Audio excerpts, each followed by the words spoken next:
Hello, सबको आवाज जा रही है?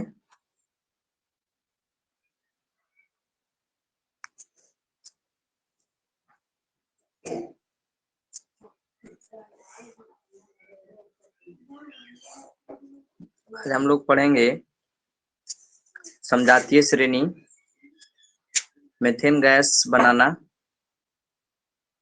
और एथीन और एथाइन गैस कैसे बनाया जाता है, कार्बोक्सिलिक एसिड कैसे बनता है, इसके बारे में। तो सबसे पहले हम लोग पढ़ेंगे समजातीय श्रेणी, होमोलोगस सीरीज। समजातीय श्रेणी किसे कहते हैं? ध्यान से देखें इसको। समजातीय श्रेणी किसे कहा जाता है?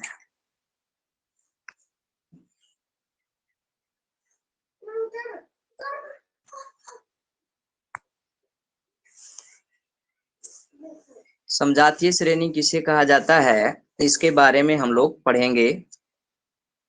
तो समजातीय श्रेणी कहा जाता है कि कार्बनिक यौगिकों की ऐसी श्रृंखला जिसके सभी सदस्यों में एक ही प्रकार्यात्मक समूह रहता है या एक ही अभिक्रियाशील समूह रहता है तथा दो कर्मागत सदस्यों के अणु सूत्र में CH2 का अंतर रहता है।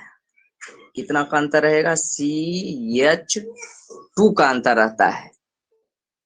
कहते हैं समजातीय श्रेणी कहते हैं। समजातीय श्रेणी कहते हैं।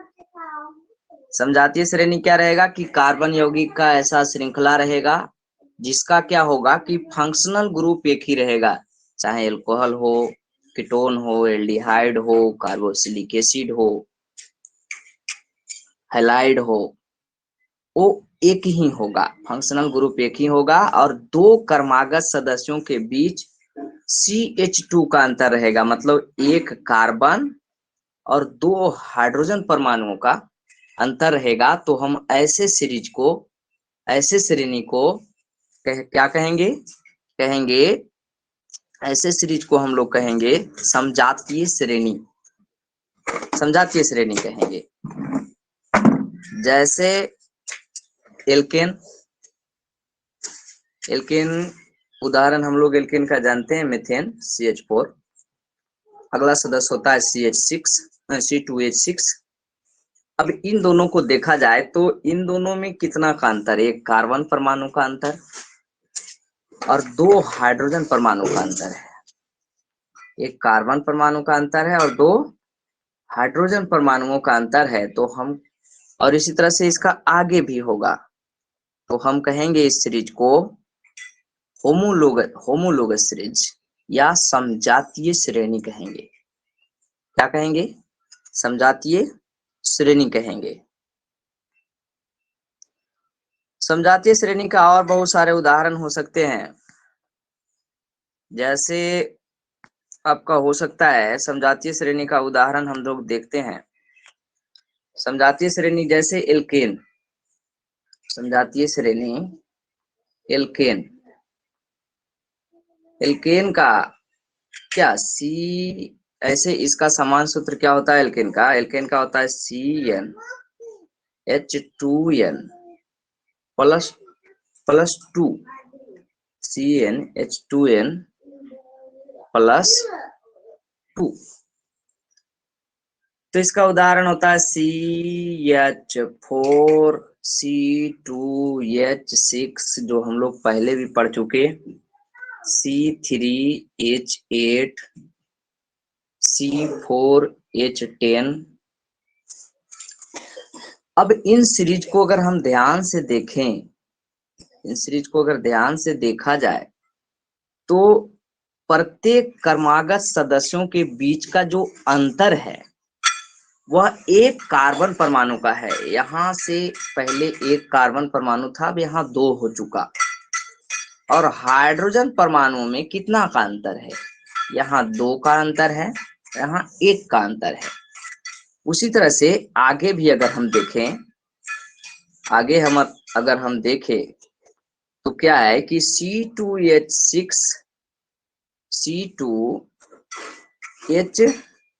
C2H6 और C3H8 के बीच का भी जो डिफरेंस है एक कार्बन परमाणु का और 2 हाइड्रोजन परमाणु का है, तो हम कहेंगे कि यह समजातीय श्रेणी है। मतलब समजातीय श्रेणी जो होगा उसमें कितना का डिफरेंस होगा, एक कार्बन परमाणु का 2 हाइड्रोजन परमाणु का, मतलब CH2 का अंतर होगा, इसका अंतर होगा। एक कार्बन परमाणु का और 2 हाइड्रोजन परमाणुओं का अंतर रहेगा, तो हम वैसे श्रेणी को कहेंगे समजातीय श्रेणी। कौन सा श्रेणी कहेंगे, समजातीय श्रेणी कहेंगे। समजातीय श्रेणी वैसा श्रेणी होता है, कार्बन यौगिकों का वैसा श्रेणी होता है जिनके बीच CH2 का अंतर होता है और सभी सदस्य एक ही फंक्शनल ग्रुप जुड़े, सभी सदस्यों में एक ही फंक्शनल ग्रुप जुड़ा होता है।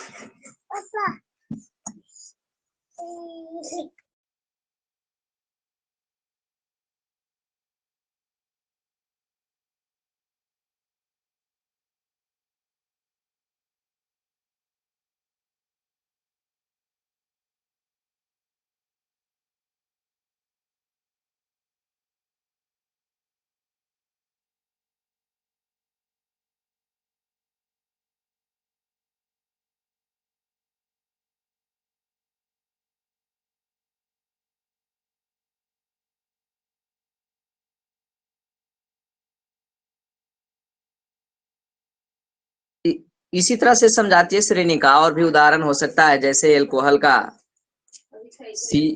CH3OH C2H5OH, या मेथेनॉल और या एथेनॉल। दोनों के बीच अगर हम अंतर देखें, दोनों के बीच अगर हम अंतर देखते हैं तो क्या देखते हैं कि CH3OH और C2H5OH के बीच एक कार्बन परमाणु का डिफरेंस है। यहाँ एक कार्बन परमाणु है, यहाँ 2 है। कितना का अंतर है, एक कार्बन परमाणु का। और यहाँ पर 3 हाइड्रोजन परमाणु है, यहाँ पर 5 हाइड्रोजन परमाणु है, तो कितना का अंतर है, 2 हाइड्रोजन परमाणु का अंतर है। तो हम कह सकते हैं कि कैसा है, समजातीय श्रेणी है। अब है कि समजातीय श्रेणी का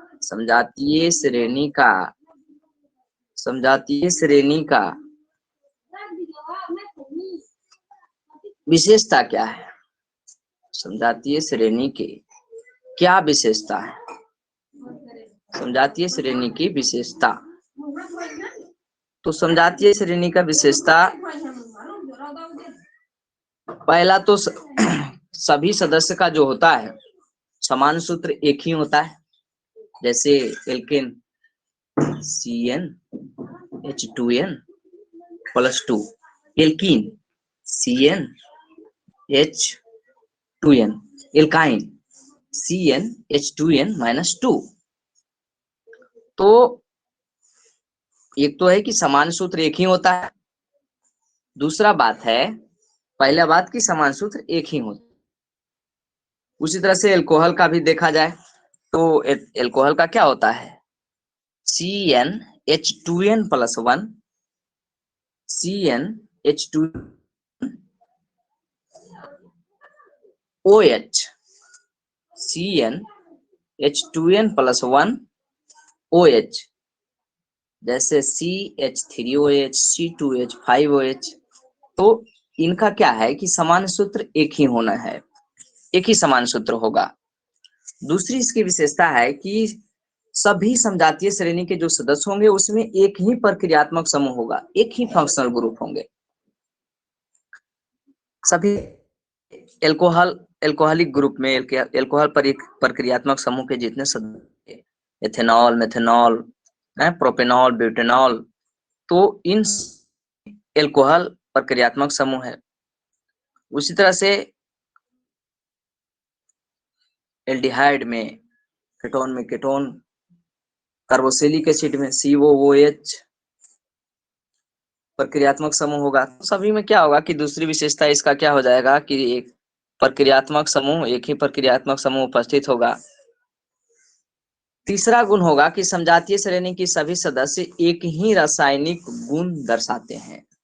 हाँ, जैसे जितना भी एल्कोहल ग्रुप का होगा उसमें एल्कोहल का गुण होगा, यह मेथेन एल्केन का एक ही गुण सब दर्शाता है, सभी ज्वलनशील होते हैं, जलने के बाद कार्बन डाइऑक्साइड और जल बनाते हैं, इत्यादि इत्यादि ऐसा है। और अंतर कितना का हो है कि समजातीय श्रेणी में क्या CH2 का अंतर होता है। फिर अगला है कि समजातीय श्रेणी के सदस्यों के आणविक द्रव्यमान में वृद्धि होती है। अगर आणविक द्रव्यमान क्या होता है कि श्रेणी के सदस्यों में आणविक द्रव्यमान में वृद्धि होता है, जैसे जैसे हम बढ़ेंगे मेथेन से एथेन में, एथेन से प्रोपेन में, प्रोपेन से ब्यूटेन में, तो क्या होगा कि उसका जो मोलिकुलर वेट होगा, जो आणविक द्रव्यमान होगा, वो क्या होगा कि बढ़ते जाएगा, और इससे क्या होगा कि गलनांक और क्वथनांक भी बढ़ते जाएगा। मतलब कि देखा जाए कुल मिलाकर तो जैसे जैसे हम उसके सदस्य में आगे बढ़ते जाएंगे, कार्बन परमाणु की संख्या बढ़ाते जाएंगे, तो क्या होगा कि एक समान वैरायटी है ना, एक समान अंतर देखने को मिलेगा उनके रासायनिक और भौतिक गुणों में। अगला है कि समजातीय श्रेणी के सभी सदस्य को एक ही विधि से बनाए जा सकते हैं। हाँ, सबको एक ही जैसा प्रिपेयर किया जा सकता है, यह हो गया समजातीय श्रेणी की विधि। अगला हम लोग देखेंगे प्रयोगशाला में एथेनोइक एसिड बनाना। एथेनोइक के बारे में हम लोग कल भी पढ़े थे। एथेनोइक एसिड कार्बोक्सिलिक अम्ल,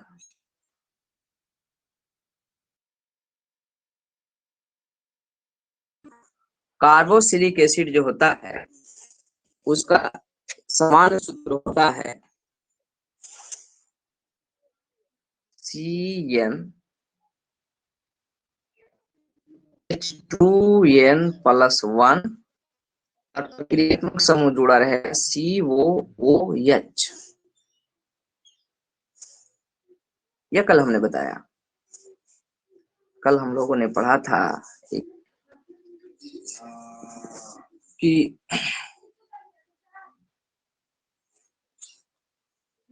जो कार्बोक्सिलिक एसिड का होता है समान सूत्र CnH2n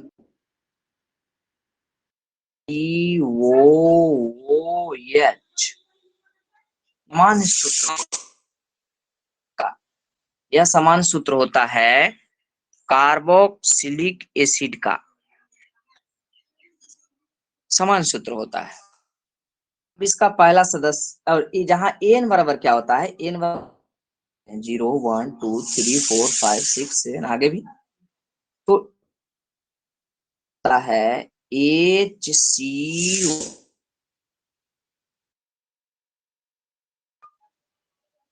HCOH को मेथेनोइक, या इसको हम लोग फॉर्मिक एसिड भी कहते हैं।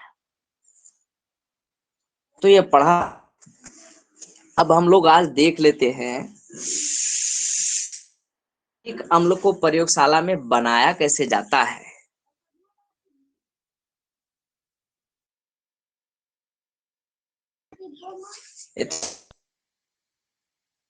कैसे बनाया जा सकता है, इसके में हम लोग अभी पढ़ेंगे।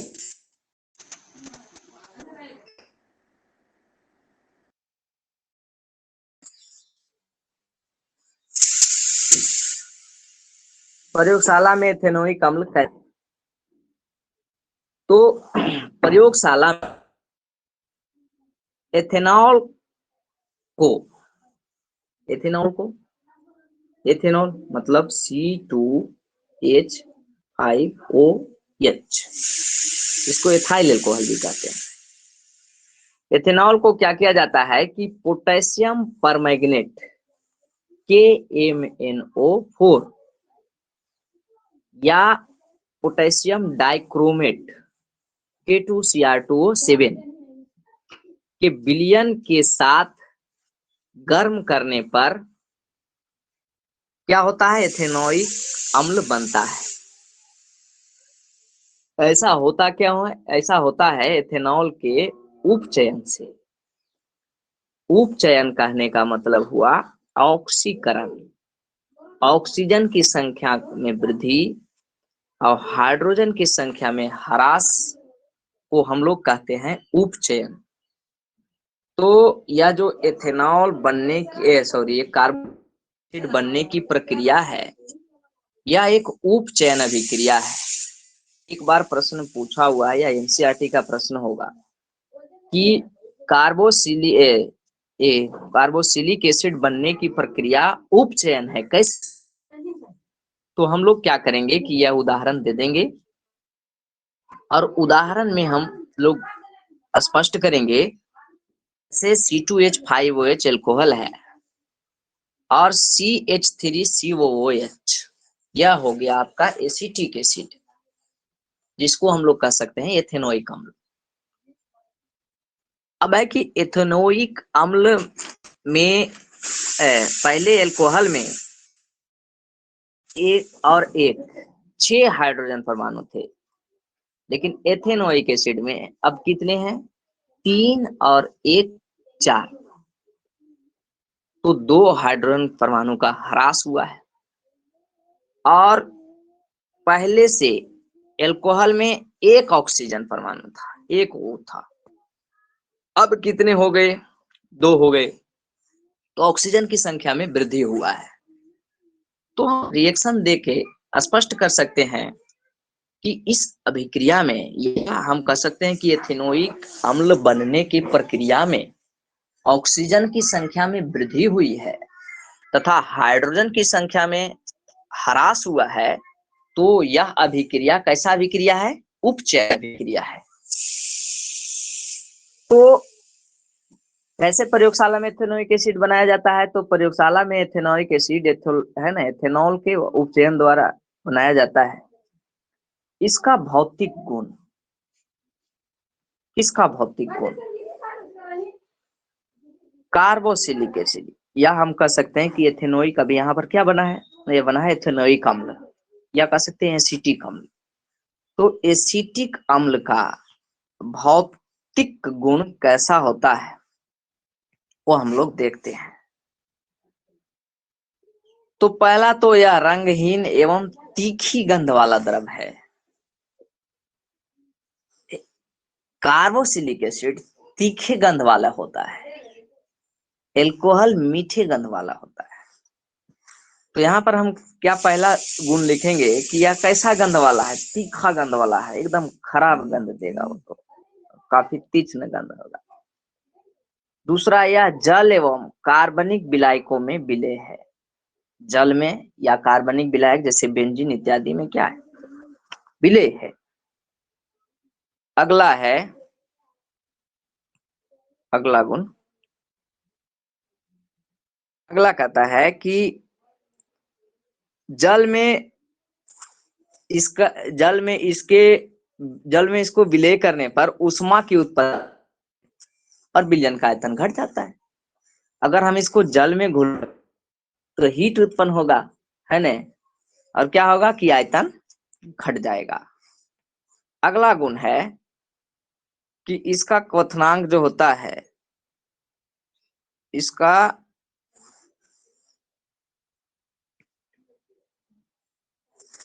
क्वथनांक होता है वह 391 केल्विन होता है। 391 केल्विन इसका क्वथनांक होता है और गलनांक 290 केल्विन होता है। अब इसका एक इंपॉर्टेंट कैरेक्टरिस्टिक्स जो है, एक इसका इंपॉर्टेंट कैरेक्टरिस्टिक है,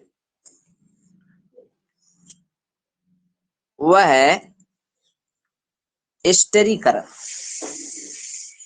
हाँ, एक चीज और, चूंकि कार्बोक्सिलिक एसिड एसिड है, अम्ल है, और अम्ल में हम लोगों ने पढ़ा कि अम्ल क्या करता है, अम्ल नीले लिटमस पत्र को है, तो चूंकि कार्बोक्सिल जो एसिड है वह अम्ल है,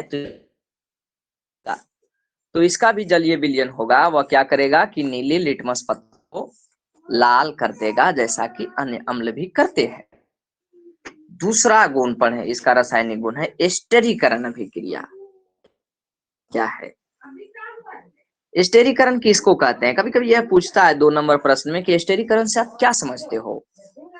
तो एस्टेरीकरण क्या है कि कार्बोक्सिलिक अम्ल जो है वह एल्कोहल से अभिक्रिया करके एस्टर बनाता है। कार्बोक्सिलिक अम्ल एल्कोहल से अभिक्रिया करके क्या बनाता है? एस्टर बनाता है। एस्टर बनने की इस क्रिया को एस्टेरीकरण कहते हैं। इसको क्या कहते हैं? एस्टेरीकरण कहते हैं या एस्टेरिफिकेशन कहते हैं। मतलब कि कार्बोक्सिलिक अम्ल जो है वह अल्कोहल से अभिक्रिया करता है और क्या बनाता है? एस्टर बनाता है और जल बनाता है। इस क्रिया को हम कहेंगे एस्टेरिफिकेशन या एस्टेरीकरण कहेंगे। ठीक है, इसको कहेंगे।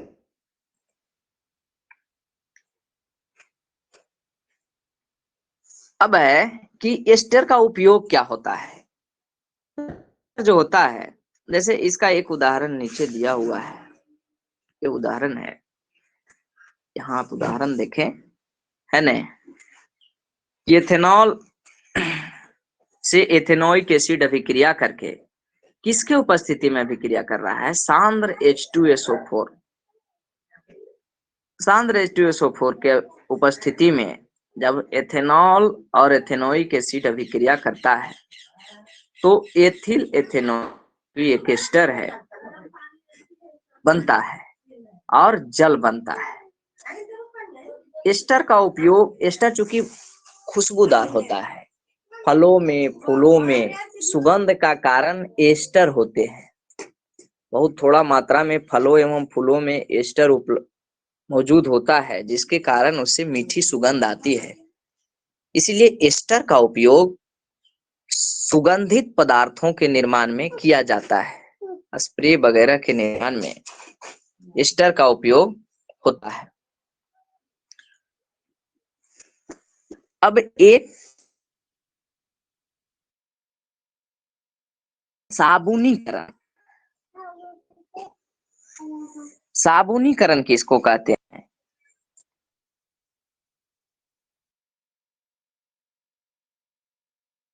कोई एस्टर, जब कोई एस्टर क्षार या अम्ल से अभिक्रिया कर,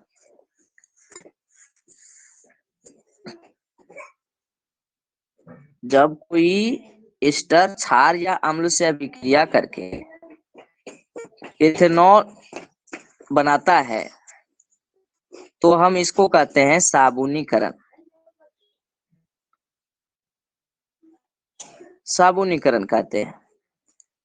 साबुनीकरण क्या है कि कोई एस्टर, साबुन, एक मिनट, एस्टर लिख देते हैं इसको, साबुनीकरण।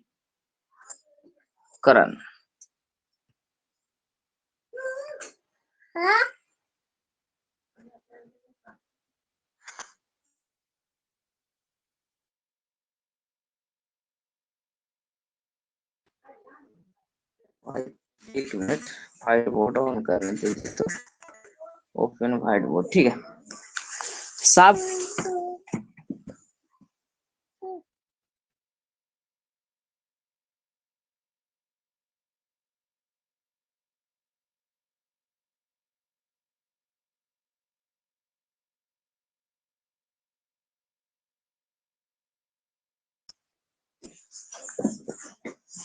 साबुनीकरण, तो साबुनीकरण लिखेंगे कि एस्टर, एस्टर अम्ल या एस्टर अम्ल या क्षारक की उपस्थिति में, अम्ल या एस्टर अम्ल या क्षारक की उपस्थिति में, एस्टर अम्ल या क्षारक की उपस्थिति में फलों, एक मिनट, एस्टर अम्ल या क्षारक की उपस्थिति में, वही एस्टर जिससे फल या फूल का सुगंध आता है उसको एस्टर कहते हैं। तो एस्टर अम्ल या क्षारक की उपस्थिति में अभिक्रिया करके, रिएक्शन करके क्या बन जाता है, फिर से बन जाएगा वही जिससे बनाया गया कार्बोक्सिलिक एसिड और एल्कोहल। उपस्थिति में अभिक्रिया करके, क्षारक की उपस्थिति में अभिक्रिया करके क्या क्या बनाता है, कार्बोक्सिलिक अम्ल, कार्बोक्सिलिक अम्ल, कार्बोक्सिलिक एसिड, कार्बोक्सिलिक अम्ल, कार्बोक्सिलिक अम्ल एवं एल्कोहल,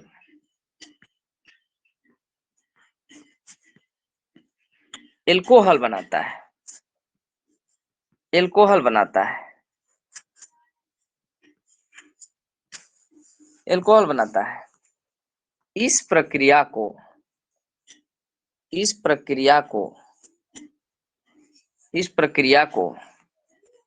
साबुनीकरण कहते हैं, साबुनीकरण कहते हैं, साबुनीकरण कहते हैं।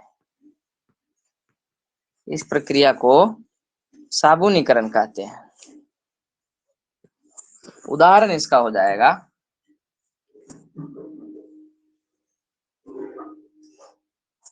CH3 COOC2H5, इसको एथिल एथेनोएट कहते हैं, या हम इसको कह सकते हैं, इसको हम कह सकते हैं एथिल एसीटेट। C2H5 एथिल है और CH3CO एसीटेट, तो जाएगा एथिल एसीटेट। अब यह क्या होगा कि NaOH यहाँ क्या है, क्षार है, एथिल एसीटेट जो है NaOH की उपस्थिति में, हमने कहा कि कोई अम्ल की उपस्थिति में या किसी क्षार की उपस्थिति में, हाँ क्षार की उपस्थिति है, NaOH क्या है, क्षार है, सोडियम हाइड्रोक्साइड। यह क्या बनाता है, एथेनोइक अम्ल बनाता है, ethanoic CH3COOH plus ethyl alcohol बनाता है, एथेनॉल बनाता है, C2H5OH। यह अभिक्रिया क्या कहलाएगा, यह अभिक्रिया कहलाएगा साबुनीकरण। साबुनीकरण, इसका उपयोग कहाँ होता है, इसका उपयोग होता है साबुन बनाने में। साबुनीकरण है तो साबुन ही बनाया जाएगा, है, साबुन बनाने में कहाँ उपयोग होता है, साबुन बनाने में उपयोग इसका होता है, उपयोग होता है साबुन बनाने में। तो यह हो गया साबुनीकरण। एक बार प्रश्न पूछा था, मैट्रिक का एग्जाम में पूछा था कि स्टेरीकरण क्या है, यह साबुन मतलब यह स्टेरीकरण साबुनीकरण से किस प्रकार भिन्न है, या पूछा होगा कि साबुनीकरण क्या है, यह स्टेरीकरण से किस प्रकार भिन्न है। ये दोनों में से कुछ है ना, एक प्रश्न पूछा था, तो इसको हम लोग ध्यान में रखेंगे, है ना, कि स्टेरीकरण का उल्टा साबुनीकरण है, साबुनीकरण का उल्टा स्टेरीकरण है। तो स्टेरीकरण में क्या होता है, स्टेरीकरण में क्या होता है कि एथेनोइक एसिड या कोई भी कार्बोक्सिलिक एसिड एल्कोहल से अभिक्रिया करके क्या बनाता है, आपका बनाता है एस्टर बनाता है, एस्टर बनाता है। तब हम उस क्रिया को क्या कहेंगे, स्टेरीकरण कहेंगे, स्टेरीकरण।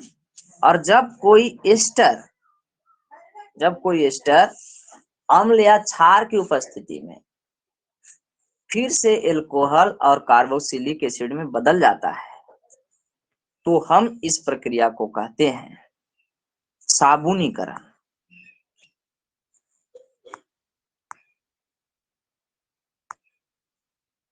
अब हम लोग पढ़ते हैं प्रयोगशाला में मीथेन गैस बनाना।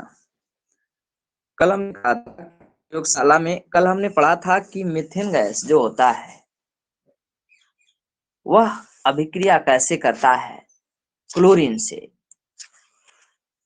मतलब उसको हैलोजनीकरण कहते हैं। सूर्य के प्रकाश में क्लोरीन के साथ मीथेन को मिलाकर, मीथेन के साथ क्लोरीन को मिलाकर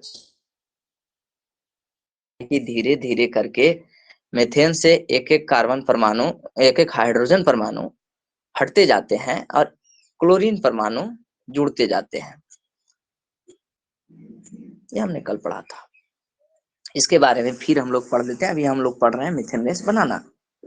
मीथेन गैस कैसे बनाया जाता है, प्रयोगशाला में मीथेन गैस कैसे बनाया जाता है। तो प्रयोगशाला में मीथेन गैस सोडियम एसीटेट तथा सोडा लाइम के मिश्रण को गर्म करने से बनता है। सोडियम एसीटेट CH3COONA, यहाँ सोडियम है, ये एसीटेट है तो सोडियम एसीटेट कहेंगे। यहाँ अगर के रहता तो पोटेशियम, ठीक है।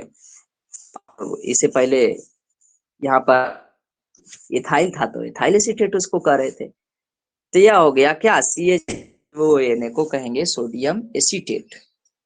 यह सोडियम एसीटेट जो है ये क्या करता है कि सोडा लाइम से अभिक्रिया करता है। जब सोडियम एसीटेट को सोडा लाइम के साथ मिला के गर्म किया जाता है तो अभिक्रिया करके क्या बनता है, मीथेन गैस बनाता है।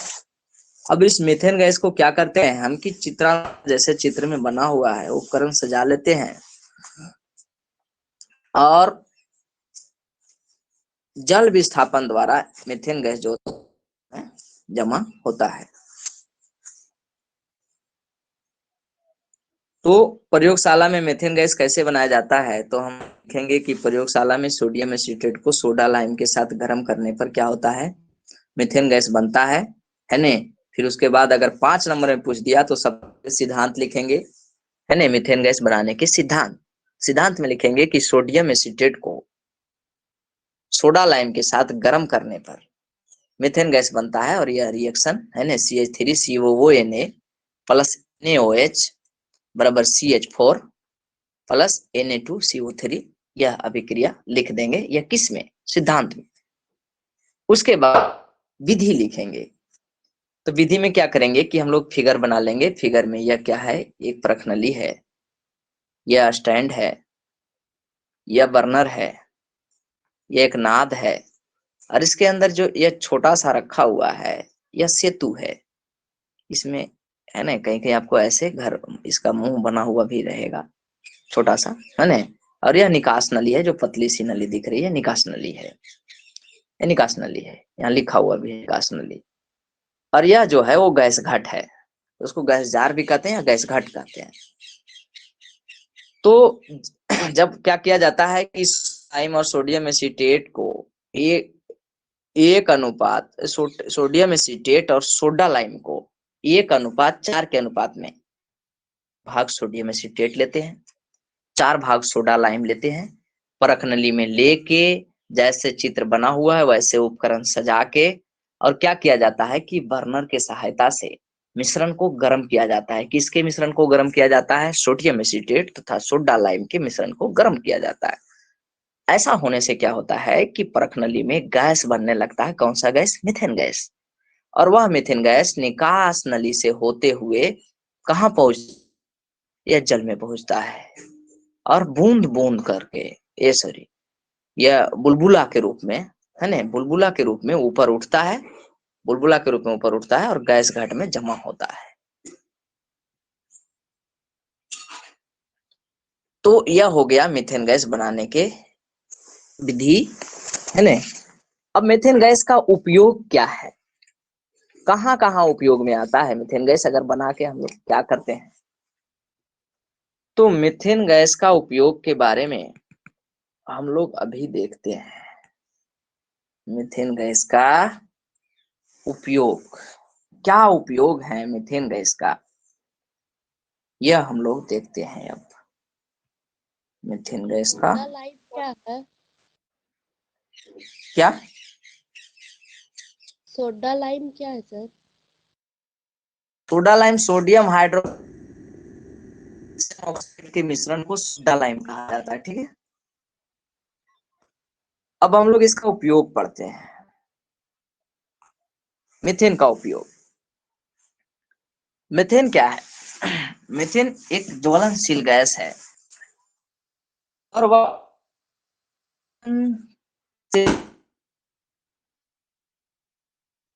मीथेन ऑक्सीजन से अभिक्रिया करके, मतलब ऑक्सीजन में जल के, है ना, कार्बन डाइऑक्साइड और जल प्रदान करता है, भारी मात्रा में ऊष्मा उत्पन्न होता है, क्योंकि मीथेन का ऊष्मीय मान उच्च होता है। इसका उपयोग सबसे पहले ईंधन के रूप में होता है। किसका उपयोग, एक मिनट, मीथेन का उपयोग, CH4 या मीथेन का उपयोग, यूज ऑफ मीथेन, मीथेन का उपयोग, मीथेन का उपयोग सबसे पहला, चूंकि ज्वलनशील गैस है, जलता है, जलकर अच्छा ऊष्मा देता है, ज्यादा धुआं नहीं देता, क्योंकि इसका जो इसमें जो कार्बन का, इसके एक अणु में कार्बन का जो प्रतिशत मात्रा होता है वो लगभग कितना, चूंकि 5 अणु होते हैं, एक हाइड्रोजन का 4 अणु होता है और कार्बन का 1 होता है, तो हाइड्रोजन तो भारी मात्रा में होता है। और ऐसे भी हम लोग जानते हैं कि हाइड्रोजन का सबसे, अगर ऊष्मीय मान किसी का अधिक है तो हाइड्रोजन का है, क्योंकि हाइड्रोजन विस्फोटक गैस होता है, उसको हैंडलिंग करना थोड़ा सा कठिन है, इसलिए डायरेक्ट हम उसको नहीं जलाते हैं। तो अगर हम मीथेन गैस लें तो उसमें एक कार्बन परमाणु जलेगा तो 4 हाइड्रोजन परमाणु जलेगा, क्योंकि कार्बन परमाणु और हाइड्रोजन परमाणु, तो इसका क्या होगा कि दोनों उसका ऊष्मीय मान अच्छा खासा होता है, तो इसका ऊष्मीय मान उच्च होता है। इसका तो इसीलिए क्या होता है कि CH4 का उपयोग होता है, ईंधन के रूप में होता है। वह आपका घरेलू ईंधन भी हो सकता है, इंडस्ट्रियल ईंधन भी हो सकता है। तो ईंधन के रूप में, फ्यूल के रूप में, घरों में और औद्योगिक स्तर पर भी। दूसरा होता है कि कार्बनिक यौगिकों के निर्माण में, कार्बनिक यौगिकों के,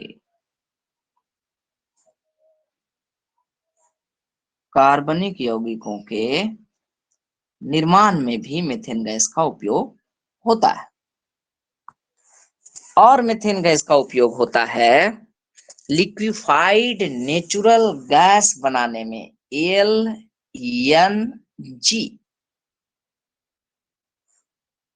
द्रवित प्राकृतिक गैस,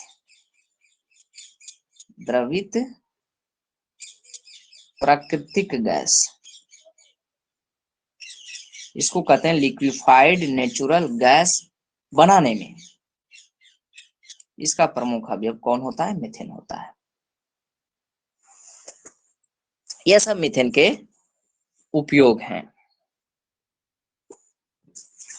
ये सब हो गए मीथेन के उपयोग। अब हम लोग आगे चलते हैं। मीथेन गैस बनाना हम लोगों ने सीखा कि सोडियम एसीटेट को सोडा लाइम के साथ मिला के अगर गर्म किया जाता है तो मीथेन गैस बनता है।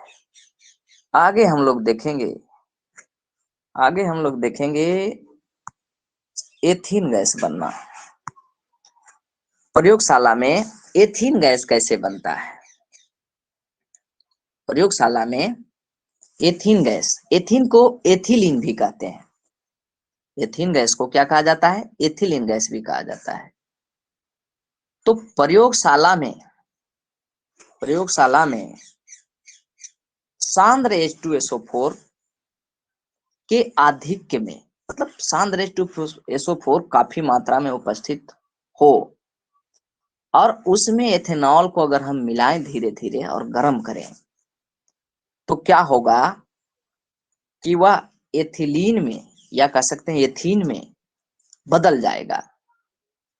इसका अभिक्रिया होता है C2H5OH किसके अधिक में, सांद्र H2SO4 के अधिक में। जब हम गर्म करेंगे तब क्या बनेगा, C2H4 बनेगा, एथीन बनेगा और जल बनेगा। इसका भी है ना, यह हो गया इसका सिद्धांत प्रयोगशाला में बनाने का। और विधि हो गया कि चित्रानुसार चित्र बना लेंगे। चित्रानुसार उपकरण हम क्या करते हैं, यह जो बोतल है इसको कहते हैं फ्लास्क, गोल पेंदी वाला फ्लास्क। एक कोन फ्लास्क होता है ना, वो त्रिकोण जैसा होता है, यह गोल पेंदी वाला फ्लास्क है। तो क्या करते हैं कि गोल पेंदी वाला फ्लास्क में क्या होता है कि एक भाग एथेनॉल का लेते हैं और 2 भाग सांद्र H2SO4 को लेते हैं, गर्म करते हैं। ऐसा करने से क्या होता है कि एथिलीन गैस बनता है, एथिलीन गैस बनता है। अब हम लोग देखेंगे कि एथिलीन का उपयोग क्या है। एथिलीन का क्या उपयोग है, या हम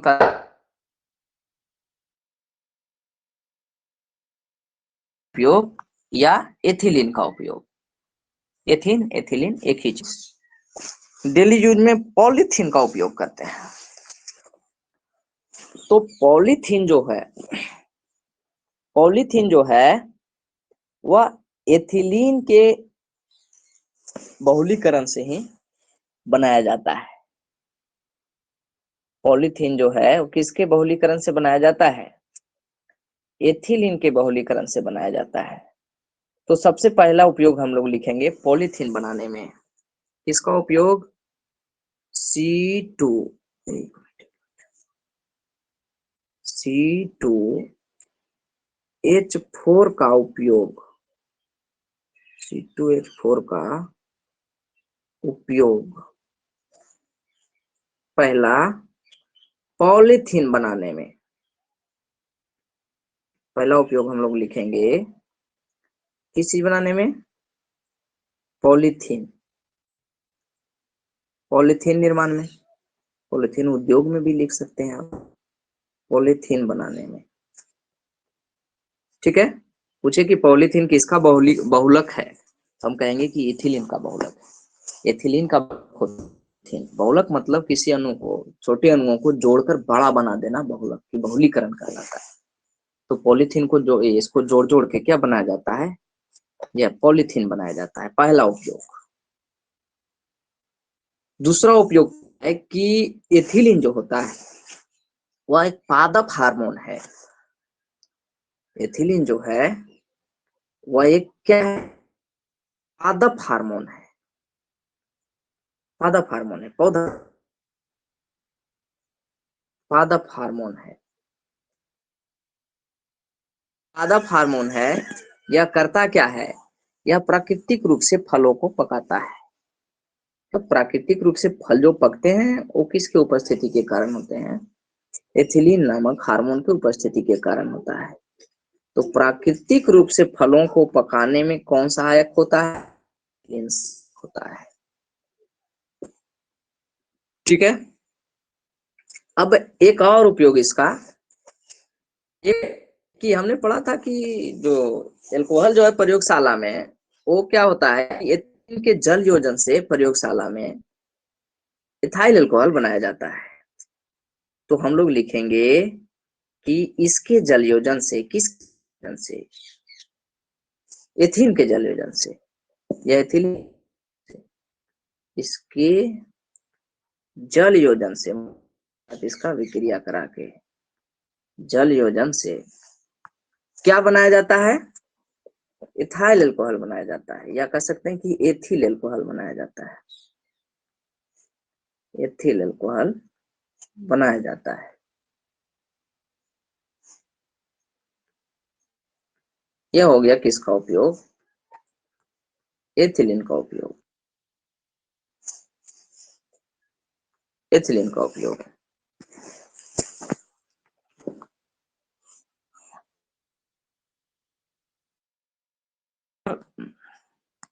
गैस के बारे में, एथाइन गैस, मीथेन पढ़ा, एथीन पढ़ा। अब हम लोग पढ़ते हैं एथाइन। कौन सा गैस? Ethyne gas. तो प्रयोगशाला में एथाइन गैस कैसे बनाया जाता है?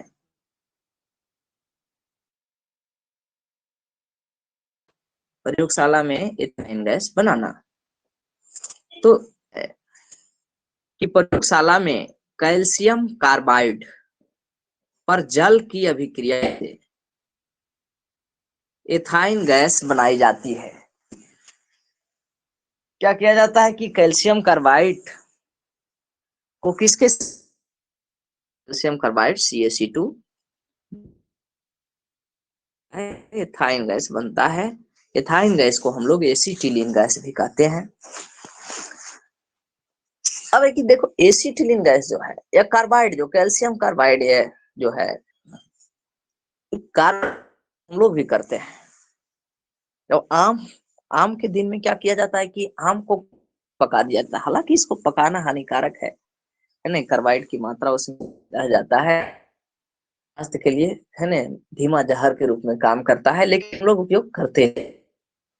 आए दिन पेपर में पढ़ते हो कि धीमा जहर है ये आम, है ना, कार्बाइड से पकाए आम धीमा जहर है। तो वही कार्बाइड को जब जल से अभिक्रिया कराते हैं तो क्या बनता है? एथाइन गैस बनता है, हीट भी उत्पन्न होता है और कैल्शियम हाइड्रोक्साइड बनता है। यह हो गया इसका सिद्धांत। प्रयोगशाला में क्या करेंगे कि इसमें भी लिखेंगे कि चित्रानुसार उपकरण सजाते हैं और इसमें क्या किया जाता है कि पहले से कैल्शियम कार्बोनेट को कौन फ्लास्क में रख देते हैं और ऊपर से बूंद बूंद जल को गिराते हैं। यहाँ पर कैल्शियम कार्बोनेट को रखेंगे, कैल्शियम कार्बाइड को रखेंगे, यह कार्बोनेट लिख दिया है, कैल्शियम को रखेंगे और जल को बूंद बूंद गिराएंगे। यहाँ पर किस कार्बाइड CaC2 को रखेंगे, CaC2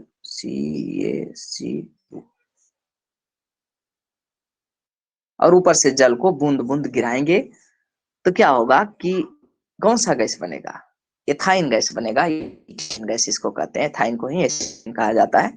एसिटिलीन गैस बनता है, जल विस्थापन द्वारा गैस घट में जमा होता है। सेम प्रोसेस तीनों में होता है, जल विस्थापन से तीनों बनता है। अब है कि इसका उपयोग क्या है,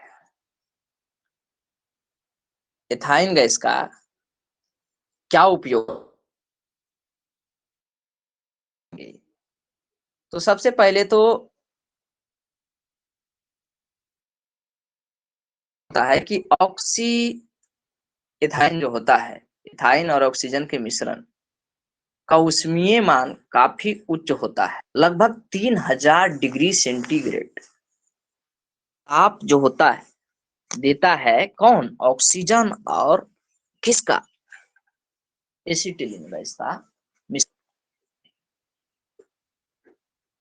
मतलब तो इसलिए इसका उपयोग क्या होता है कि देखते होंगे कि बिल्डिंग के रूप करने के लिए, है ना, थर्माइट बिल्डिंग जो होता है पिघला के जोड़ देना, ये इसी से होता है। या गैस कटर के रूप में, जैसे किसी चदरा वगैरह को काटते हुए आपने देखा होगा, है ना, यहाँ मैकेनिकल इंजीनियरिंग वर्क्स के दुकानों पर, तो वहां क्या होता है कि एक बड़ा सा सिलेंडर ऑक्सीजन का होता है और एक छोटा सिलेंडर वहां पर एसिटिलीन गैस का होता है। और फोर्ज बिल्डिंग, एक उसके पास हैंडल होता है जिसमें दोनों का प्लग लगा हुआ होता है और उसमें हम लोग आग जला लेते हैं और क्या करते हैं, आसानी से धातु को पिघला पिघला कर काट देते हैं। क्योंकि वहां ऊष्मा कितना तक उत्पन्न हो सकता है? 3000 डिग्री सेंटीग्रेड तक।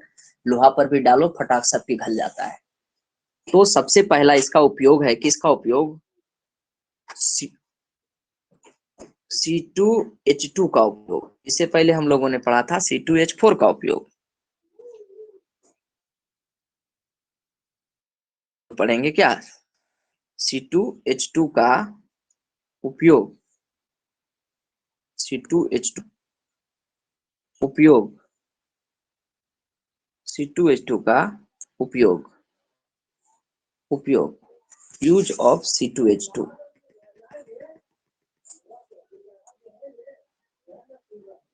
C2H2 का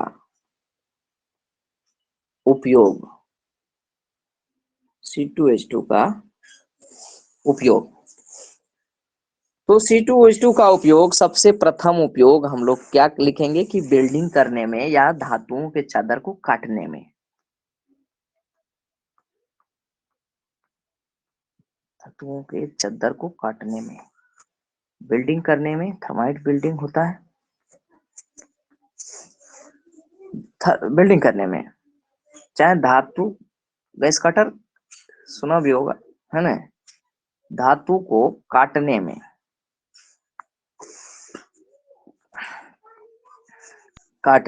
गैस कटर इसी का बना होता है। कच्चे फलों को, है ना, कृत्रिम रूप से पकाने में, प्राकृतिक रूप से एथिलीन पकाता है हार्मोन, और कच्चे फलों को कृत्रिम रूप से पकाने में इसका उपयोग होता है एसिटिलीन का। अगला उपयोग होता है बेंजीन के निर्माण में। हाँ, बेंजीन के निर्माण में, बेंजीन के निर्माण में किसका उपयोग होता है? बेंजीन के निर्माण में एसिटिलीन का उपयोग होता है। मतलब क्या किया जाता है कि एसिटिलीन का, ऐसे भी कह सकते हैं कि एसिटिलीन के बहुलीकरण द्वारा बेंजीन बनाया जाता है। बेंजीन क्या होता है? C6H6, यह है बेंजीन का सूत्र। तो इसका बहुलीकरण करेंगे, जैसे मान लीजिए कि C2 ऐसा है, एक नया बोर्ड लेते हैं, C2H2 क्या बन जाएगा? बेंजीन। इसको बहुलीकरण करेंगे इसका, तो क्या किया जाता है कि एक धातु के गर्म पाइप से जब एसिटिलीन गैस प्रवाहित किया जाता है, तब क्या होता है कि वो एसिटिलीन जो है बहुलीकृत होके क्या चीज में बन जाता है? बदल जाता है, बेंजीन में बदल जाता है। ठीक है, तो बेंजीन के निर्माण में हम कह सकते हैं कि इसका उपयोग होता है। ठीक है,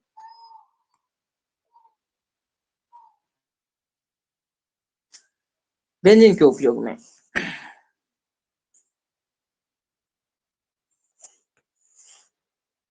रेज हैंड, कौन है जी? क्या दिक्कत है, बोलो। बेंजीन क्या है? बेंजीन C6H6, हम जब हाइड्रोकार्बन पढ़ रहे थे तो हमने पढ़ा था कि हाइड्रोकार्बन, संतृप्त हाइड्रोकार्बन, असंतृप्त हाइड्रोकार्बन, है ना, और एलिसाइक्लिक और एरोमेट्रिक हाइड्रोकार्बन। तो एरोमेट्रिक जो हाइड्रोकार्बन होता है उसी का उदाहरण है कौन? बेंजीन। उसमें क्या होता है कि, एक मिनट जरा, बोर्ड का है, बोर्ड, एक मिनट जी,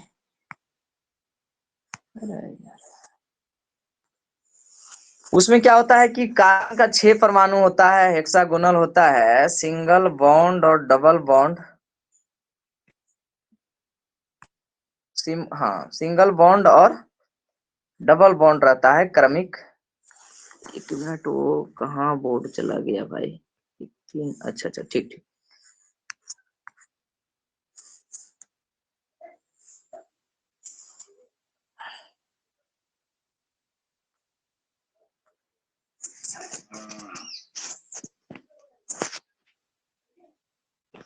एक मिनट हुआ, रुको, यह बोर्ड ही नहीं आ रहा है यार।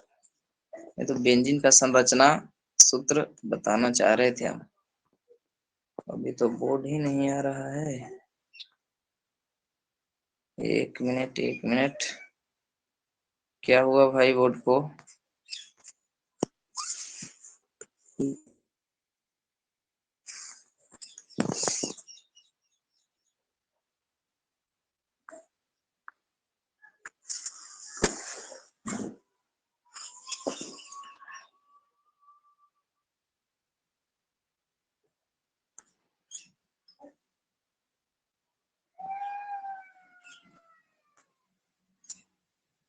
ये बोर्ड को क्या हो गया यार?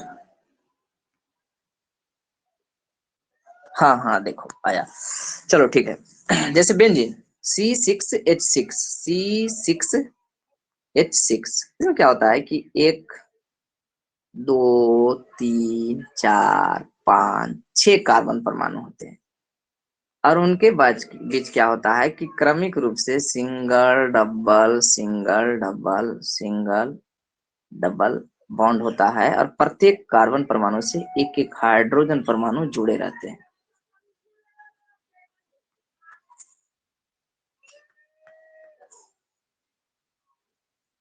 यह एक एरोमेटिक हाइड्रोकार्बन का टाइप है। ठीक है, ये इसका संरचना सूत्र होता है इस प्रकार से बेंजीन का, यह C6H6 को कहते हैं बेंजीन।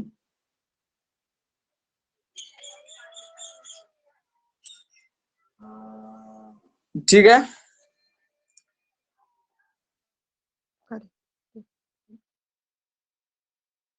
किसी को कोई समस्या? 3 बजे है ना, मैं ऑनलाइन टेस्ट होगा, जिसका लिंक आप लोगों को भेज दिया जाएगा व्हाट्सएप ग्रुप में। अगर कोई नहीं जुड़े हुए होंगे तो हमारे नंबर तो सबके पास होगा ही, उस पर है ना अपना नाम और पता लिखकर व्हाट्सएप कर देंगे, हम उनको ग्रुप में जोड़ देंगे। लिंक मिल जाएगा, वहां से आप टेस्ट दे सकते हैं, और सब प्रयास करेंगे कि टेस्ट को टाइम के अंदर ही सबमिट करने का। क्योंकि अब मेरा मोबाइल में टेस्ट क्रिएट करने का ही लिंक आता है। अब देखते हैं आराम से थोड़ा, कभी किसी को मोबाइल लेकर के टेस्ट आता कैसे है और टाइम कैसे एक्सपायर करता है, तो क्या टेस्ट खुद ब खुद खत्म हो जाता है? कल आप लोग टाइम तो से टेस्ट पहले किए फिर? क्या? कल टाइम सर बता आवाज रहा था नहीं। कि कितना आया है नहीं। अच्छा, सबका ये नहीं बता रहा था कि कितना कितना आया है? सबमिट किए थे तो नहीं पता चलता था। ओ अच्छा, तो फिर ग्रुप में भेज दिए थे, उससे तो पता चल गया होगा है? सर हाँ एक सर। अच्छा, क्वेश्चन था। तो हम जानना चाहते हैं कि जैसे टाइम खत्म हो जाता है, अगर टेस्ट का टाइम खत्म हो गया, सपोज करो कि अभी टेस्ट मैंने दे रहा था, टेस्ट का मतलब 50 मिनट 60 मिनट जैसे कल टाइमिंग सेट था, तो 60 मिनट होने के बाद भी टेस्ट खुला रहता है कि अपने आप बंद हो जाता है? बंद जाता है सर। खुद ब खुद बंद हो जाता है, खुद सबमिट दे लेता है कि सबमिट करना होता है? खुले रहता है। टाइम टाइम खत्म टाइम खत्म होने पर सबमिट हो खुला जाता है, रहता है। फिर आंसर नहीं बदल सकते हैं। ओ अच्छा, आप आंसर नहीं बदल सकते, टेस्ट खोल कर देख सकते हैं। चलो ठीक है ठीक है, ठीक तो सर एक आज क्वेश्चन बस है इतना सर। ही। हाँ क्या? यदि समांतर श्रेणी का सामान्य पद 6 - 4n है तो d ज्ञात करें। अच्छा, एक मिनट, कहाँ है बोर्ड जी? हाँ चलो, ये बोर्ड मिल गया।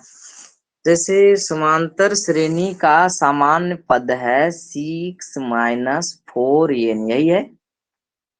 ठीक है, यदि हम n बराबर 1 लेते हैं तो पहला पद आएगा n बराबर 1 लेने से, A1।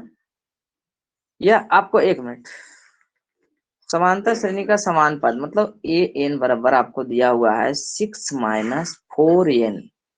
चलिए ठीक है, अब हम A1 पहला पद निकालना चाहते हैं, तो 6 - 4 इंटू 1 तो हो जाएगा 6 - 4 कितना आएगा? 2। A2 निकालेंगे तो 6 - 4 इंटू n के जगह कितना देंगे? 2। इनके जगह देंगे 2, तो हो जाएगा 6 - 8 हो जाएगा -2। हमारे पास जो एपी है वो ऐसे है 2 -2। और भी चलिए एक मिनट और देख लेते हैं, तीसरा पद A3 हो जाएगा 6 - 4 इंटू 3 हो जाएगा 6 - 12 तो जाएगा -6। कितना? -6। अब हमारे पास जो एपी मिला है वह है 2, एक मिनट, 2 Kp जो हमारे पास मिला है वह हो गया, पहला पद है 2, दूसरा पद है -2, तीसरा पद है -6, इसी तरह से डॉट डॉट आगे भी।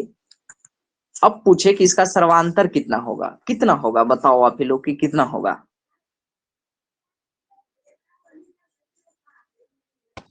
-4। कितना, तो घटा कर देख लेते हैं, -2 ये इसमें इसको घटा लेते हैं तो जाएगा -4। बोलो कोई दिक्कत? No sir. ठीक है।